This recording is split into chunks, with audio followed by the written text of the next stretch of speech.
If Snapchat says can't access camera or shows, oops, Snapchat is a camera app, here's a quick fix to get your camera working again. If this helps, don't forget to like and follow for more quick tech fixes. First, close Snapchat completely. Then go to your iPhone settings and scroll down to Snapchat.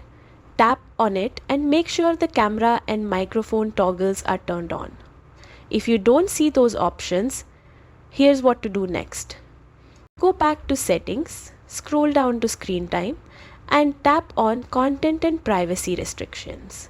If it's enabled, either turn it off or make sure the camera option under allowed apps is turned on. Now head back into Snapchat.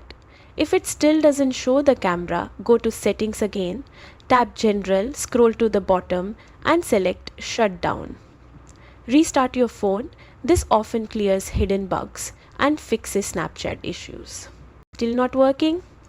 As a last resort, go to settings, then general, then transfer or reset iPhone, then reset and choose reset all settings.